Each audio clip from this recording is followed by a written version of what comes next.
여러분들 성령님 하면 무엇이 생각나십니까? 우리가 성령님 하면 엄청난 능력, 아니면 뜨거운 불 같은 주님의 어떤 능력이 생각나기도 하시고, 그런데 성령님은 여러분들 안에, 여러분들 예수님을 믿을 때 여러분들 안에 내주하셔서 여러분들을 하나님의 자녀로 만들어 가시고, 두려울 때 평강을 주시고, 또한 여러분들이 어려울 때 도와주시는 분이 바로 성령님이십니다.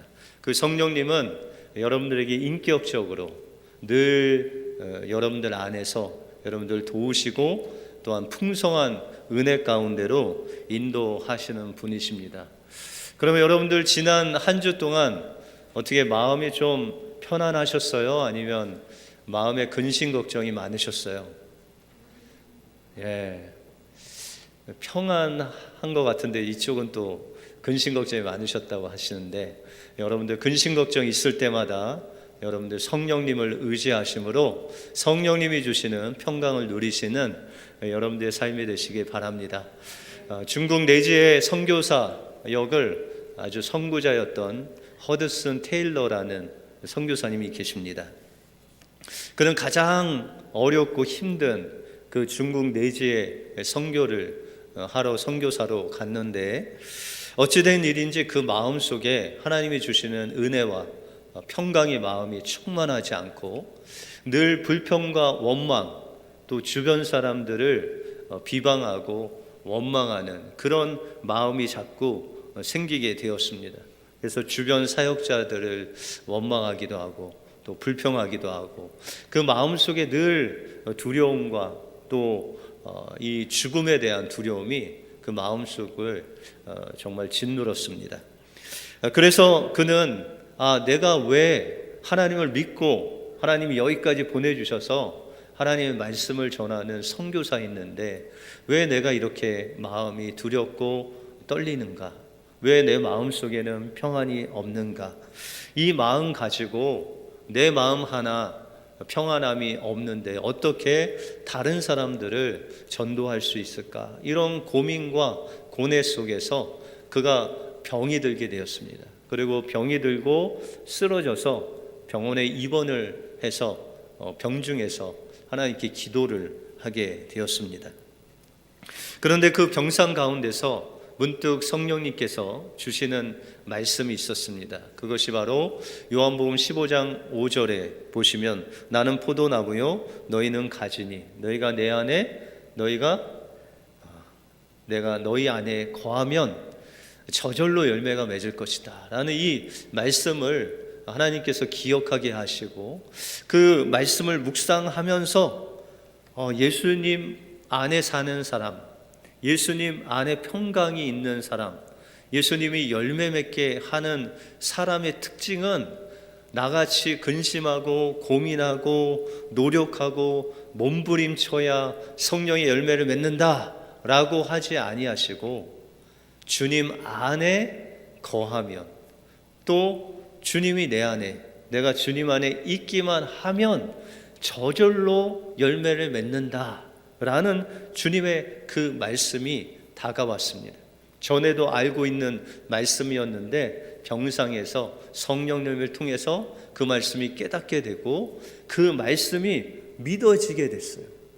그래서 그 허든슨 테일러의 마음속에 있는 근심과 걱정과 두려워하는 마음, 그 선교에 대한 부담감, 그 짐들을 다 십자가 앞에 내려놓고 주님 말씀과 같이 제가 주님 안에 거하겠습니다, 주님 내 안에 거하여 주십시오 라고 기도하는데, 전에 갖지 못했던 그 평강과 은혜의 그 풍성한 마음이 그 마음 속으로 그냥 풍성하게 들어오게 되었습니다.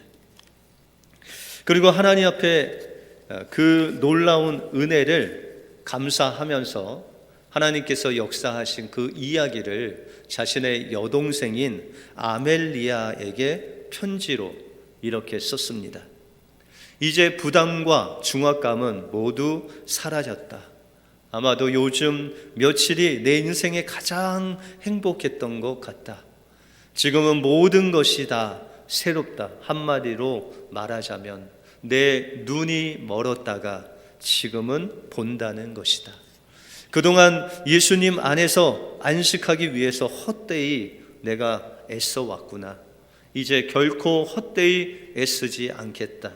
왜냐하면 그분께서 나와 함께 계시겠다고, 결코 나를 떠나지 않으시겠다고 약속하지 않으셨는가. 그것이면 충분하다고 생각한다 라고 이렇게 자신의 마음을 담아서 그 동생에게 편지를 썼습니다. 여러분들은 어떻게 마음의 은혜와 평강이 넘치십니까? 아니면 염려와 걱정으로 꽉 차여 있습니까? 여러분들, 우리가 믿음으로 구원을 받았다고 하면 우리가 믿음으로 내 안에 주님께서 계신 것을 선포하고 주님 안에 내가 있다라고 말씀하신 그 말씀 붙잡고 나갈 때 우리 노력하지 않아도, 우리가 애쓰지 않아도 내 안에 오신 그 성령님께서 여러분들 안에 염려와 근심과 두려운 마음 물리쳐 주시고 주님이 주시는 은혜와 평강의 마음으로 지켜주실 줄 믿습니다. 믿음으로 이 말씀을 선포하며 풍성한 은혜가 여러분들 마음속에 임하시길 주님의 이름으로 축원드립니다. 오늘 본문을 통해서, 그러면 성령을 통해서 우리에게 주시는 이 신령한 복은 어떤 복이고, 또한 이 신령한 복을 우리가 누리기 위해서는 어떻게 해야 되는지를 오늘 본문을 통해서 살펴보겠습니다. 먼저 성령님 안에 있는 신령한 복은 예수님 안에서 풍성한 주는 삶으로 인도하시는 복입니다. 사도 바울은 우리가 구원받은 모습을 예수 그리스도 안에서 우리가 그 놀라운 일들을 경험했다라고 그렇게 말씀하고 있습니다. 오늘 13절에 보시면 그 안에서 너희도 진리의 말씀 곧 너희 구속의 복음을 듣고 그 안에서 또한 믿어 약속의 성령으로 인치심을 받았느니라고 말씀하고 있습니다. 주님께서 말씀하시길 너희가 하나님의 복음을 들을 때 이미 그리스도 안에 있었다. 그것을 듣고 믿을 때도 주님 안에 있었다. 그리고 그 복음을 믿고 너희가 거듭났을 때 성령으로 인치심을 받았다라고 그렇게 말씀하고 있습니다. 다시 말해서 우리가 예수 그리스도 안에 있는 것은 주님의 말씀을 들을 때, 또 그 말씀을 믿을 때, 그리고 그 믿고 나서의 모든 삶을 성령님께서 예수 안에 있도록 우리를 날마다 인쳐주시는 놀라운 은혜를 주신다라고 말씀하고 있습니다. 그러면 여기서 나오는 성령님이 인쳐주셨다라는 의미가 무엇인지를 우리가 살펴보겠습니다. 예수님 당시에 인친다라는 이런 단어는 네 가지 큰 의미가 있었습니다. 첫 번째는 인쳤다는 것은 두 사람이 계약함으로 인해서 다른 사람이 그것을 손대지 못한다라는 이런 의미가 있습니다. 다시 말해서 여러분들이 만약에 계약을 하러, 집을 계약하러 가서 많은 사람들이 왔는데 여러분들이 계약을 한 거예요. 그러면 그 집이 누구 것이 됐어요? 여러분들 것이 됐죠. 그래서 계약하러 온 많은 사람들이 우리가 계약하고 나면 여러분들이 계약한 그 집을 어떻게 할 수 없다는 거예요. 손댈 수 없다는 거예요. 왜요? 우리가 이미 계약했기 때문에. 다시 말해서 하나님께서 우리가 예수 그리스도를 믿고 거듭날 때 성령으로 인쳐주셨다는 것은 바로 성령을 통해서 너는 내 것이다 라고 주님께서 도장을 꽝 찍어 주셨다는 거예요. 그래서 이사야서 43장에 보시면 야곱아 너를 조성하신 자가 말씀하느니라. 야곱아 너를 창조하신 이가 말씀하시느니라. 내가 너를 지명하여 불렀나니 너는 내 것이다 라고 그렇게 말씀하셨어요. 그러면은 이제 계약을 하고 나면 누가 손댈 수 없어요? 다른 세상의 어떤 사람도 우리를 손댈 수 없다. 그 말은 이사야서 43장 3절 이하에 보면 내가 물 가운데로 지날 때에도, 내가 불 가운데 지날 때에도 그 물이 너를 침몰치 못하고 그 불꽃이 너를 사르지도 못할 것이다. 왜요? 우리는 누구의 것? 하나님의 것이로 성령이 인치셨다는 거예요. 그래서 우리는 성령님이 내 안에서 늘 말씀하시기를 너는 내 것이다.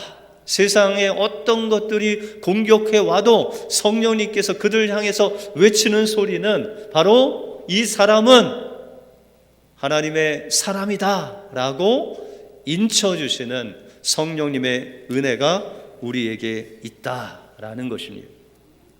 두 번째, 인친다는 것은 도장을 찍는 것입니다. 여러분들 혹시 여러분들이 작품을 딱 만들고 나서 그 밑에 도장을 딱 찍어 보신 적 있으세요? 예, 좀 유명한 서예를 쓰시는 분이나 이런 분들이 작품을 딱 만들고 그 밑에 도장을 꽝 찍죠. 그러면은 그 작품은 가짜예요, 진짜예요? 네, 진짜라는 거예요. 여러분들 성령님께서 여러분들 인치셨다는 것은 하나님께서 친히 가짜가 아니고 진짜로 하나님의 손으로 여러분들을 만드신 하나님의 작품이다라는 것이에요. 그래서 여러분들 마음속에 성령님께서 도장을 꽝 찍어 놓으신 거예요. 누가 만드신 하나님의 걸작품이라고요? 하나님께서 여러분들을 하나님의 손으로 직접 만든 나의 특별한 존재다, 걸작품이다 하고 그것을 보증하는 증거로 성령님이 인치셨다. 그래서 여러분들의 마음속에는 누구의 도장이 찍혀 있어요? 하나님의 도장이 꽉 찍혀 있어요. 세 번째로 인친다는 것은 보증서라는 거예요. 여러분들 혹시 예전에 귀한 금 사신 적 있으세요? 24K를 사시거나 18K를 사시거나 그러면 그 안에 보증서가 있죠. 이 금은 24K가 맞다라는 보증서가 있습니다. 그걸 갖고 가면 어떻게 돼요? 24K 보증서면 24K 값어치를 보장받는 것이죠. 바로 성령님께서 여러분들을 하나님의 자녀로 만드신 것을 보증하신다. 그럼 언제까지?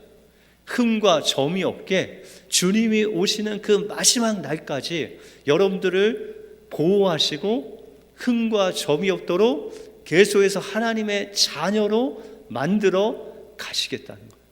그리고 주님이 오시는 그날에 우리가 완전한 구원, 부활의 몸을 입을 때 성령님께서 이 사람은 이미 하나님의 것이고 하나님의 사람입니다 라고 말씀해 주신다는 거예요.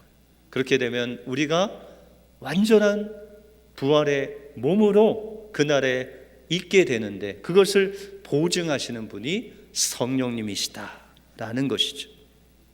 그리고 마지막으로 인친다는 것은 그 인친 도장을 꽝 찍은 사람의 것이라는 거예요. 여러분들 누가 여러분들 심령에 도장을 찍어 주셨어요? 하나님이. 그러면 여러분들 누구 거예요? 하나님의 거죠. 여러분들이 집에 계약서를 꽝 찍었어요, 여러분들이. 그럼 그건 누구 거예요? 여러분들의 자녀 거예요? 여러분들 거예요? 도장 찍은 사람의 것이라는 거예요. 바로 여러분들은 하나님의 것으로서 하늘에 속한 하나님의 자녀다라는 것을 확증해 주시는 분이 바로 성령님이시다라는 것입니다.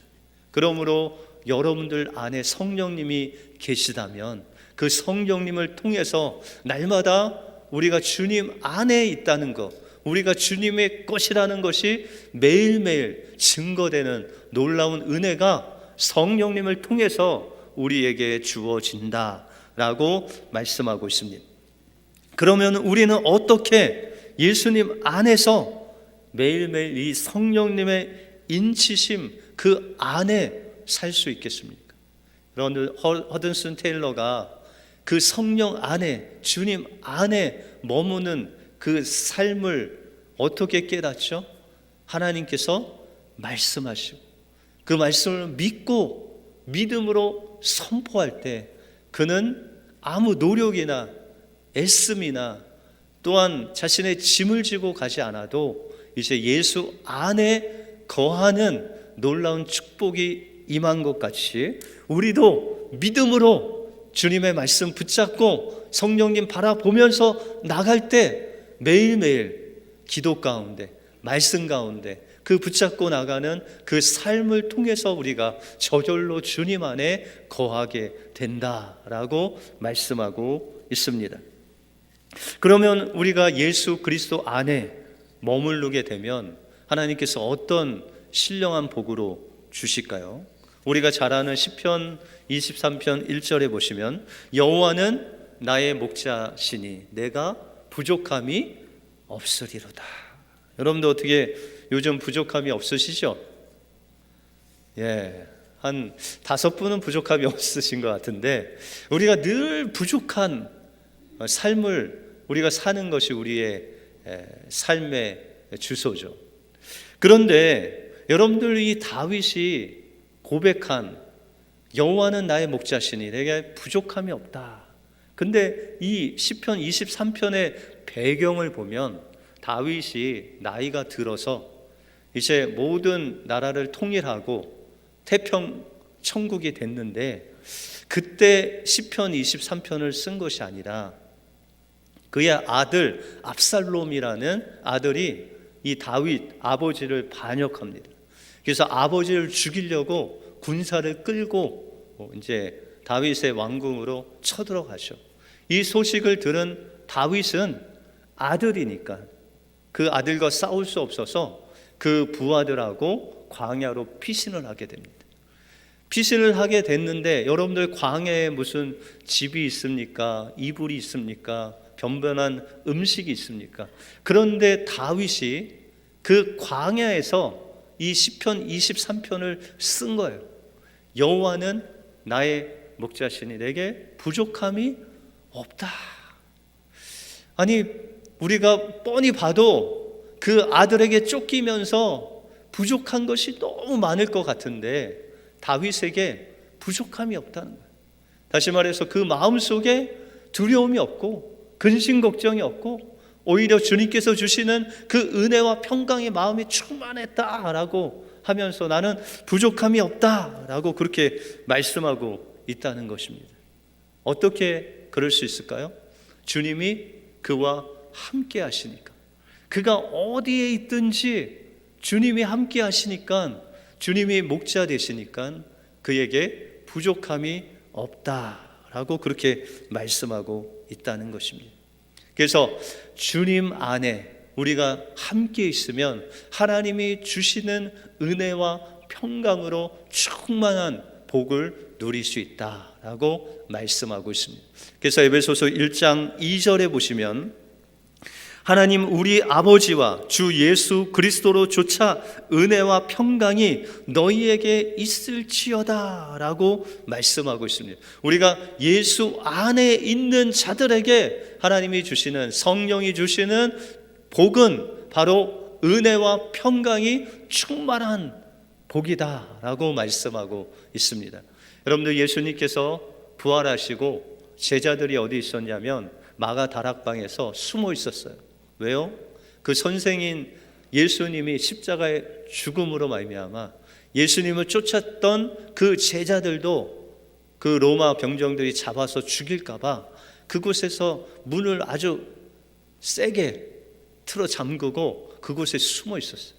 예수님이 문도 열지 않았는데 그곳에 쏙 들어오시고 그 부활체로 오셔서 그들에게 첫 번째 말씀하신 것이 너희에게 평강이 있을지어다 라고 말씀하시면서 숨을 내쉬면서 성령을 받으라. 그러면 성령을 받으면 어떻게 된다고요? 우리의 마음에 평강이 임하게 된다라는 것이죠. 그러므로 우리 안에 성령님이 계시다면 바로 여러분들의 마음에 평강이 있을 줄 믿습니다. 그런데 때때로 이와 반대로 우리가 살아갈 때가 있죠.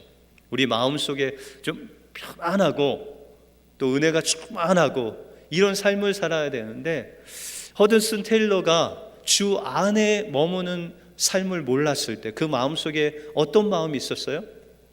원망하고 불평하고 남 탓하고 남 비판하고 정죄하는 그런 마음들이 그 마음속에 있었다는 것이죠.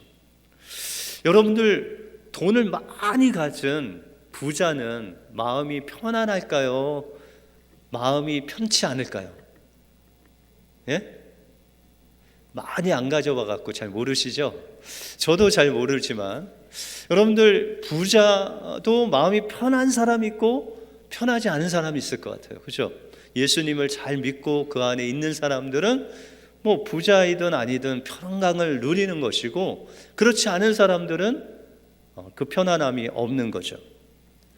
한국에 어떤 교회를 섬기는 목사님이 하루는 어떤 동네를 지나는데, 그 동네는 한국에서 아주 대표하는 부자들이 사는 동네래요.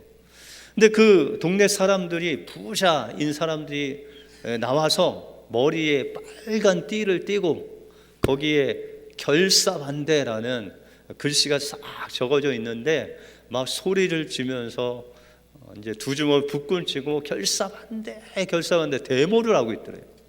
그래서 조금 있으니까 어디 뭐 구청 앞으로 가서 데모를 하고, 어디 또 조금 있으니까 또 다른 데 가서 데모를 하고 막 그러더래요. 그래서 그 데모하는 사람들 중에 한 명을 불러서 물어봤대요. 아니, 도대체 당신들 왜 여기서 데모하냐고 그랬더니, 그 부자인 사람들이 말하기를 이 동네에 장애인 학교가 들어오게 허가를 내줬다는 거예요, 구청에서. 그래서 그 장애인 학교가 들어오면 자기 집 값이 떨어질까 봐 그렇게 결사반대하면서 데모를 했대요. 여러분들, 데모할 사람이 따로 있지, 그 엄청난 집에 대골같이 사는 그 부자들이 그 집값 조금 떨어질까 봐 그렇게 결사반대하고 있다는 것이죠. 여러분들, 그러면 그 부자들의 마음속에 평강이 있다는 거예요? 없다는 거예요? 없다는 것이죠. 그 어떤 마음이 있는 거예요? 두려운 마음이 있는 거예요. 혹시라도 집값이 떨어지면 어떡하나, 내가 가져온 재산이 조금이라도 없어지면 어떡하나. 여러분들, 그렇게 많이 가졌는데도 불구하고 그 마음속에 있는 마음을 자세히 들여다보면 가난한 자들보다도 못한 두려움, 근심, 걱정, 무엇인가 뺏길까 봐 두려워하는 그 엄청난 어두움의 마음이 그들의 마음을 지배하고 있다라는 것입니다. 고린도후서 4장에 보시면, 그 중에 이 세상 신이 믿지 아니하는 자들의 마음을 혼미케 하여 그리스도의 영광의 복음의 광채가 비치지 못하게 함이라 라고 말씀하고 있습니다. 여러분들, 믿지 않는 자들, 때로는 믿는 자들에게도 이 공중권세 잡은 자가 우리 마음속에 혼미한 영을 더해서 하나님의 영광을 보지 못하도록 눈을 가리워진다는 거예요. 우리가 하나님께서 주신 그 은혜가, 성령님께서 우리를 인치시는 그 은혜를 통해서 우리가 하나님의 자녀가 되고 하나님의 것이 되고 하나님의 걸작품이 됐음에도 불구하고, 그것을 통해서 우리에게 주시는 은혜와 평강이 주님 안에 거하기만 하면 날마다 넘쳐 흐르는 것을 보지 못하도록 하고, 오히려 공중권세 잡은 자가 마음속에 정말 두려운 마음, 염려와 근심과 세상 모든 걱정을 짊어진 그 가난한 마음을 우리 마음속에 줘서 하나님의 은혜와 평강을 누리지 못하게 한다라는 것입니다. 그런데 우리가 그 공중권세 잡은 그 영에서 돌이켜서 하나님 앞에 가기만 하면 하나님께서 우리를 풍성한 삶으로 인도하신다는 거예요. 그러면 그 풍성한 삶으로 인도하시는 그 하나님의 비결이 있는 구절이 있습니다. 여러분들도 좋아하시는 구절인데, 여러분들 누가복음 6장 38절에 보시면 주라 그리하면 너희에게 줄 것이니 곧 후히 되어 누르고 흔들어 넘치도록 하여 너희에게 안겨주리라 라고 말씀하고 있어요. 여러분들 요 중반 부분부터는 여러분들이 잘 아시죠? 하나님 저희들에게 주시되 후히 되어 눌러 흔들어 넘치도록 주십시오, 이렇게 기도할 때 많죠. 하나님께서 그렇게 우리에게 후히 주시는데 흔들어서 꽉 채워서 넘치도록 주시는 분이시라는 거예요. 그런데 그 앞에 것을 기도를 안 할 때가 있어요. 뭐라고 하세요? 우리에게 어떻게 하면 이렇게 풍성히 주신다고요? 주라 그리하면 내가 너희에게 흔들어 넘치도록 채워주시라. 성령의 충만한, 우리가 예수 안에 있는 그 은혜와 평강이 풍성한 자라는 것을 확실시해 주는 그 마음은 바로 주는 마음이다 라는 거예요.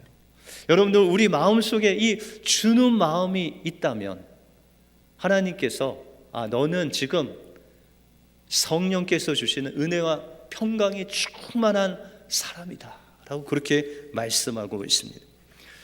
목사님 요즘 코로나 시대에 먹고 살기도 힘든데 무슨 나눠줍니까? 여러분들 그런 사람들은 왜 먹고 살기가 힘들까요? 안 줘서, 나눠주지 않아서 먹고 살기 힘든 거예요. 여러분들 주님 말씀대로 우리가 주면 넘치게 채워주시는 놀라운 은혜가 여러분들 삶 속에서 충만히 있다는 것입니다. 그래서 요한복음 16장 24절에 보시면 지금까지는 너희가 내 이름으로 아무것도 구하지 아니하였으나 구하라 그리하면 받으리니 너희 기쁨이 충만하리라 라고 말씀하고 있습니다. 여러분들 이 주라 그리하면 주시리라는 그 말씀이 누가복음 어느 부분에 나오죠? 지금 우리가 새벽 예배를 하고 있죠. 그래서 누가복음 이 6장의 말씀은 바로 예수님께서 제자들에게 평지 설교를 통해서 천국의 제자들이 어떻게 살아야 될 것을 말씀하시면서 너희가 먼저 주라는 것이죠. 남들을 비판하는 비판으로 너희가 비판을 받을 것이다. 너희가 헤아리면 헤아림 받을 것이다. 용서하지 않으면 하나님도 용서치 아니할 것이다. 그러나 너희가 먼저 주면 하나님도 너희에게 줄 것이고 너희가 먼저 용서하면 하나님께서 너희를 용서할 것이다. 그래서 너희가 먼저 하나님의 마음을 가지고 주라라는 것이에요. 그래서 천국 백성의 원칙은 바로 주면, 먼저 주면 하나님께서 채워주시는 놀라운 은혜가 있다는 것입니다. 오늘 재직회 때도 예결산을 발표하겠지만 우리가 이 예결산을 할 때 우리 당회에서 장로님들이 올해 예산 중에 구제를 좀 많이 합시다라고 하셨어요. 그래서 너무 기뻤어요. 그래서 구제 헌금을 좀 많이 늘렸습니다. 근데 여러분들 우리가 주는 거 아닙니까? 우리 은혜교회도 하시는 말씀 아닙니까? 주라. 그래서 작년에 여러분들이 내신 헌금을 통해서 우리가 구제를 했습니다. 그런데 좀 은밀하게 했어요. 연말에 구제를 했는데 우리 장로님들이 우리 좀 미자리 교회 목사님들 좀 도와줬으면 좋겠다. 그래서 12교회를 선정해서 그분들에게 소정의 선물을 드렸습니다. 드린 건데 그분들이 이제 카톡을 통해서 전화를 통해서 연락이 왔어요. 목사님, 저희 교회가 선교비가 없어갖고 선교사님한테 선교비 보내야 되는데 요즘 어려워서 선교비 못 보냈었는데 목사님이 주신 그 돈으로 우리가 선교비를 보냈습니다. 어떤 분들은 요새 렌트비 낼 게 없어서 렌트비가 부족했는데 목사님이 딱 주시는 바람에, 그 은혜교회가 주시는 바람에 렌트비에 보태서 렌트비 낼 수 있었습니다. 어떤 목사님은 성탄이 가까우니까 하나님께서 우리에게 성탄 선물로 이렇게 은혜교회를 통해서 주신 선물이다 라고 그렇게 고백하는 분들도 있었습니다. 여러분들, 우리 교회가 할 일이 바로 주는 것이죠. 가난한 자들, 없는 자들, 또 우리가 도와주었으나 도움을 갚을 길이 없는 그 사람들에게 우리가 도와줘야 된다는 것이죠. 그래서 구약에 보시면요, 하나님이 늘 눈동자와 같이 그 시선이 고정된 네 부류의 사람들이 있었어요. 그 첫 번째가 레위인들, 하나님의 제사장으로서, 하나님의 일꾼으로서 섬기는 그 사람들은 구약에 보면 기업이 없었어요. 그래서 여러분들 사사기 때나 이런 데 보면은 그 레위인들이 하나님 앞에 경배하는 그런 제사들이 없어지니까 방황하면서 그의 삶을 영위해 나갈 수가 없을 때 하나님께서는 그 레위인들을 불쌍히 여기셔서 너희가 법으로 정해서 레위인들을 섬기라.